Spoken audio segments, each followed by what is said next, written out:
2 of the program, ladies and gentlemen. Tobin and Leroy taking you up until 2 o'clock. Streaming live on YouTube and Twitch, the channel Miami 560 WQAM. You guys can watch us there live every single day from 10 until 2. And, of course, you can watch clips on demand of us, Hockman and Crowder, Sports Day, Krantz's Corner, Game Day Uncensored. It's all there for you, baby. Check it on out.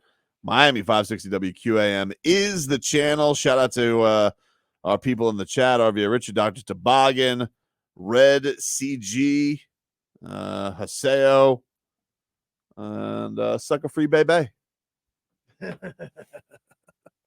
Shout out. Let's get into some headlines brought to you by the new Palmetto Ford Truck Supercenter. Why buy your truck at a car store? Palmetto Ford. We know trucks.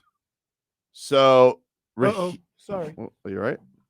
Oh, yeah, you had to fix your camera. We know trucks. There you go. There you go.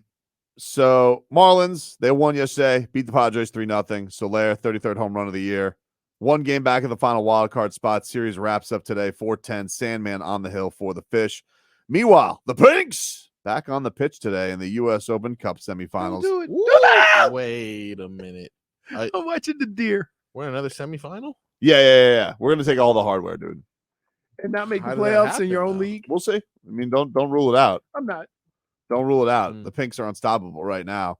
But the they take Lamar Hunt U.S. Open Cup. it's all Lamar happening Hunt. for us. Yeah. Meanwhile, Barry Jackson reports that the Miami Dolphins have called about Jonathan Taylor. He says the Dolphins are among the teams that have called the Indianapolis Colts to discuss a trade involving running back Jonathan Taylor. A league source said Tuesday evening discussions are ongoing. Okay, stop. What? First of all, they're kicking the tires on this. And why wouldn't you? To just see, what's out. Right. That's it. But here's the problem. Even if you can get him from Indianapolis, you do realize you're going to have to give him a new contract. Yes. Okay. Yes, of course. Okay. All right. Yes. Raheem Mostert asked about this yesterday. He said, quote, "I'm not worried about another man coming in. I worry about perfecting my craft." You got to say that. Got to be a little annoyed, though, I would say, if you're Raheem Goosies. Mostert, right? A lot of flirtation going on this year with the Dolphins. I think it's only natural. If you're Raheem, you're like, hey, when is Raheem Mostert good enough? When can Raheem get a little bit of love? When can I just be enough?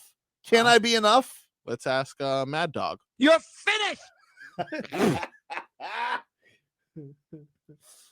Oh, man. That guy was so mad.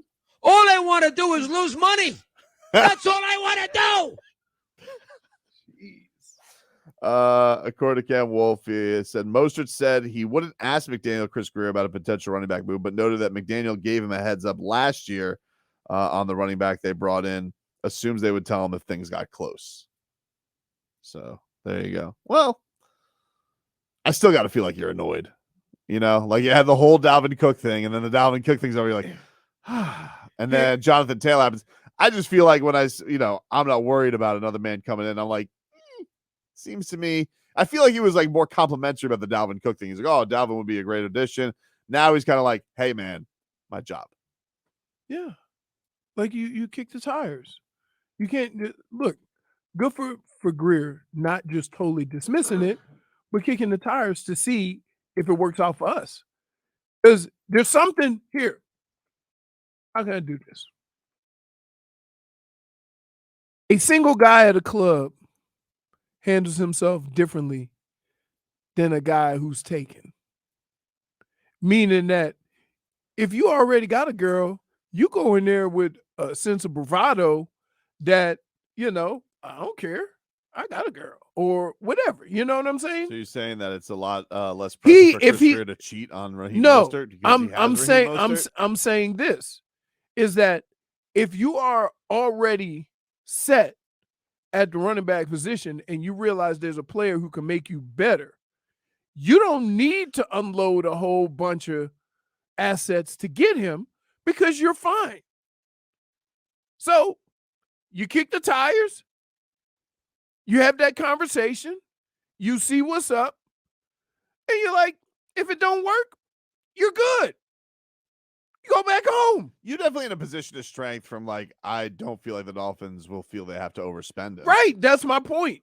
That's my I point. agree with that. But I think even if they get over the initial hump, you're playing with fire if you go give another guy a contract while Christian Wilkins is sitting here. I definitely could understand it ruffling feathers. Right. So from that standpoint, that to me is the bigger concern.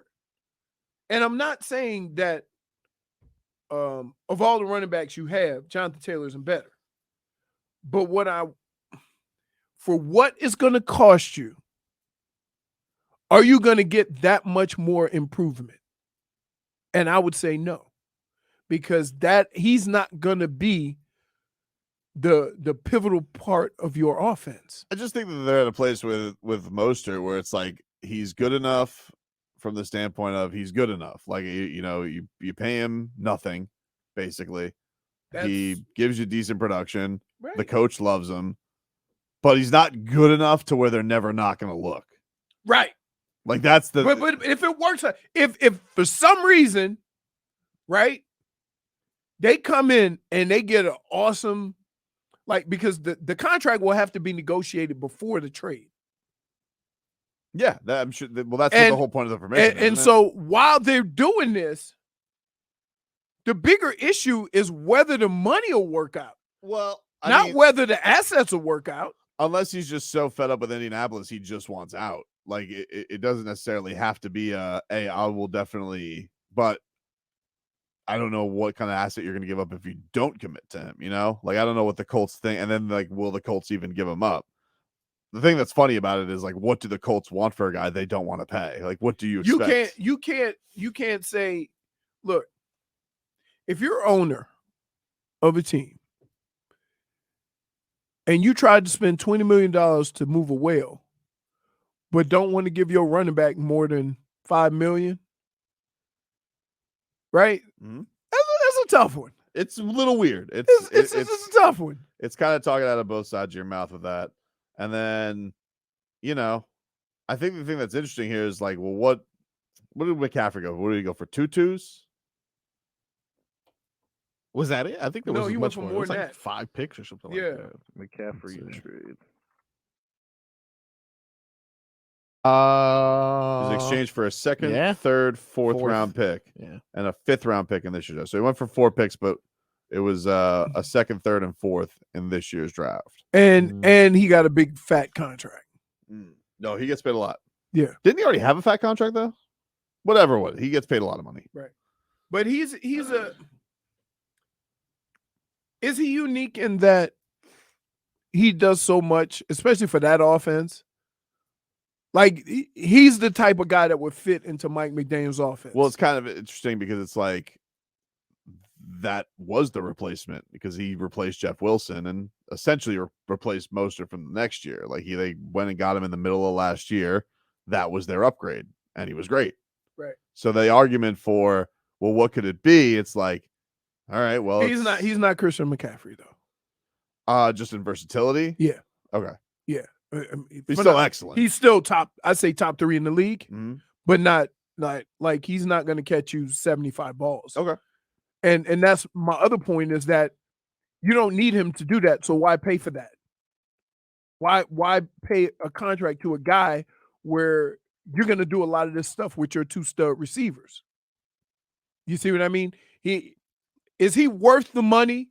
Yes. Is he worth the money on this team? No, because you're not going to get that much out of him because you use so many other weapons. And so that's the only problem that I have with it is that, yeah, would he be an upgrade? But he's an upgrade if he's going to be your star on offense. If he's not, if he's just going to be, we don't know. Nobody that they have is ever going to be their star. Then why go out and spend a bunch of money for a guy? I mean, like the Niners have Debo and they have Christian McCaffrey. No, not like this, dude. What does that mean? Not like and Kittle. Not like this. What does that mean? Not like this? When the speed that you have on this offense and how you do things, you have Debo, you have Christian McCaffrey, and you have Kittles, right? But it still doesn't match this speed on this team and how they use these two guys. So if that's the case, then, and maybe it's the quarterback, maybe it's the struggles they had at quarterback because of the injuries. But didn't Waddle have 1,000 yards? Yeah. So you had two guys that almost had 3,000 yards, right? Quarterback that was leading the league in a lot of statistical categories.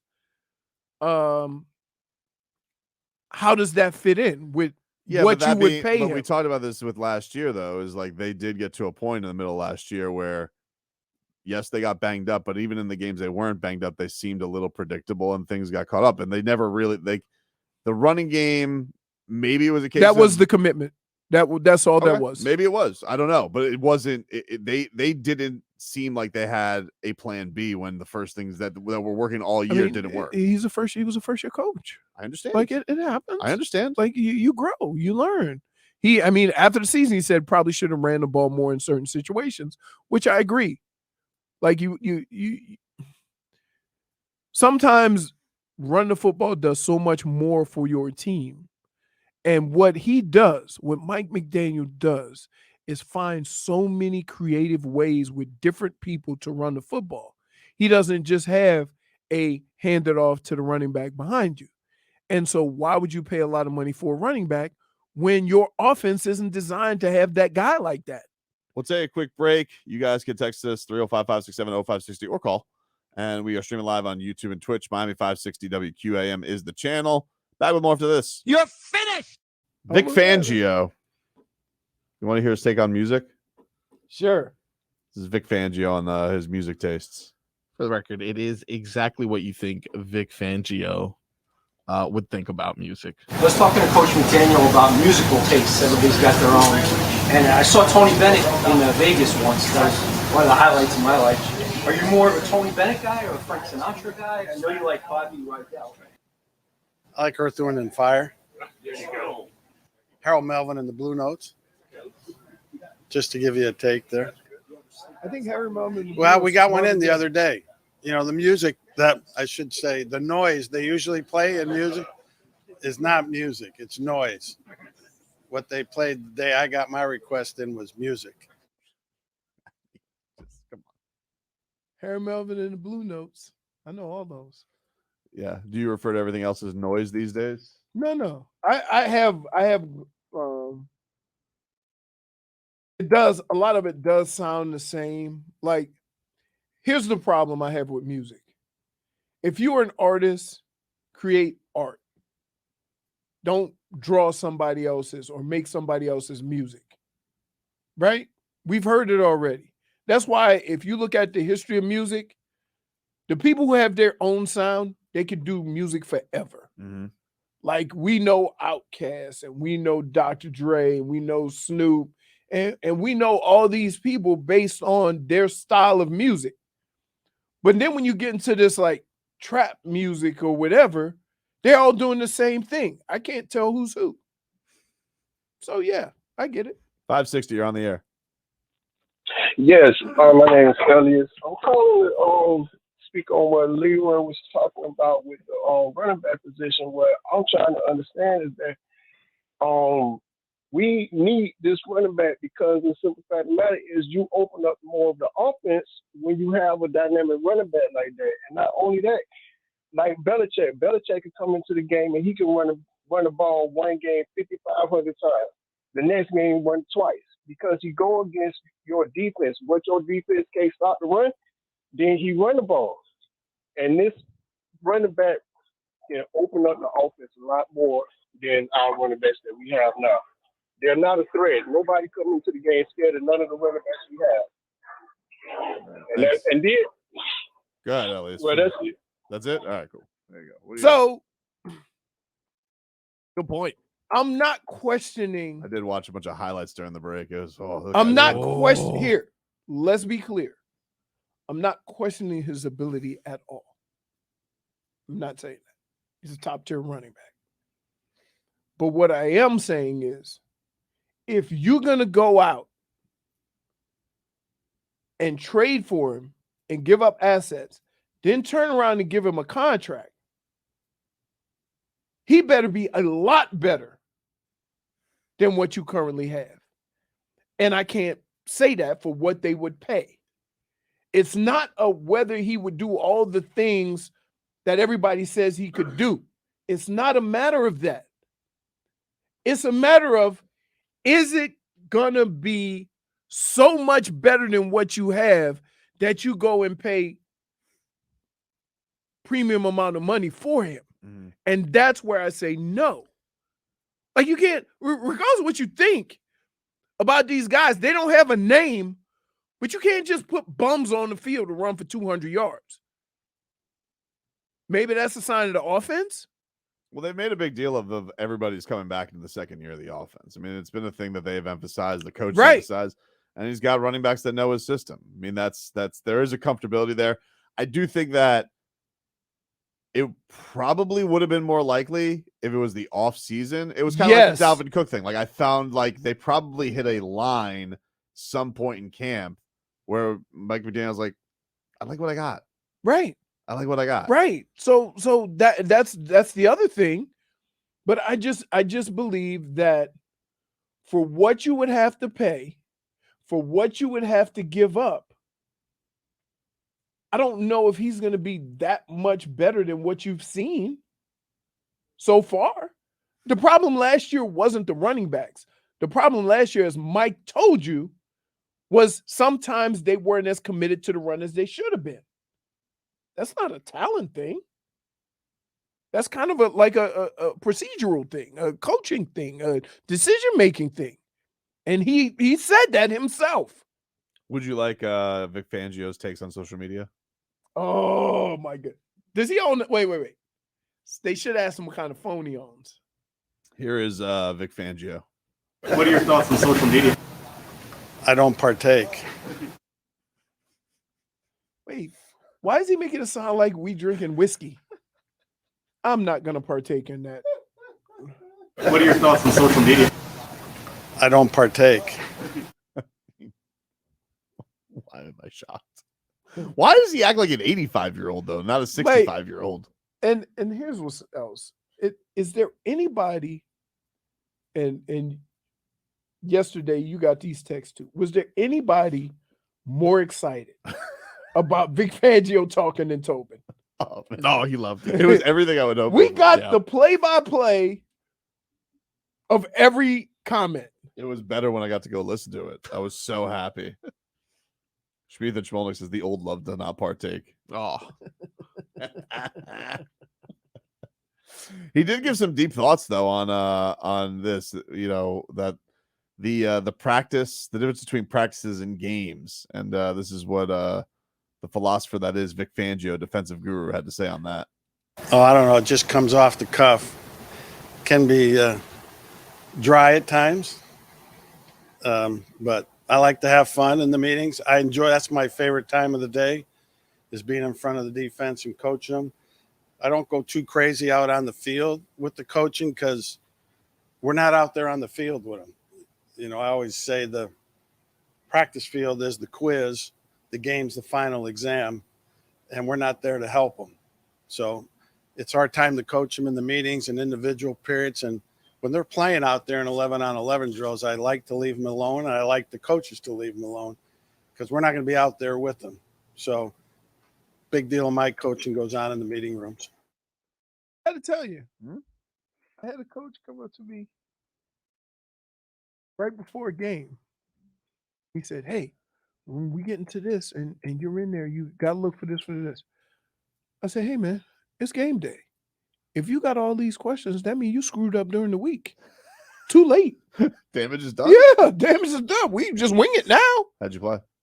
Fine. Like some coaches are just nervous. Like they want to make sure you got everything. And I'm like, what the hell have we been doing all week? And here's the funny thing about football. You could go in with a game plan and it sucks. And then you start drawing plays that you did a month ago. So while all this preparation is going on, you also have to leave a little bit of room of all this could change. Sure. Right. So when every time that happens, it's like, didn't you yell at me about this, and now we're not even doing it. Right? And he just walk away. You feel like you would have given Vic Fang some sass? No, actually, he does it the right way. Oh, you like the what he said? I like the way he does it. Wow. Coach him up in the meeting room. You're going to be on the field by yourself. You got to learn how to handle all these situations, and then we'll correct it on film. Oh, listen, he's been doing it a long time. Yeah. The old love showing you your wisdom, you know? Really? Why are you looking at me like that, Marcos? Just gotta add this to the list. The old love the marrow.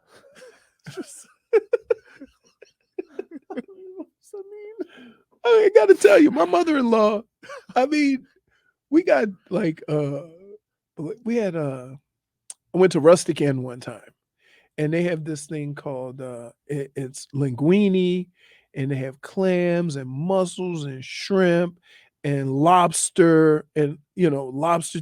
It's like a Sounds big really pan. It's and you just share it. So we're eating lobster, and all of a sudden you hear, we look over there. She is sucking the life out of this lobster, eating all the guts, all the guts up out of there. I'm like, Bima, we don't eat that. Oh no, it's good. I'm like, good for what? I'm like, the old love the marrow. oh, she's like, listen, let's be clear. Nobody mess with them little bitty claws on the lobster. She's over there killing it, cracking the little bitty baby claws open. I'm like, oh my goodness. Some new heat fodder that's out there. Get to that coming up next.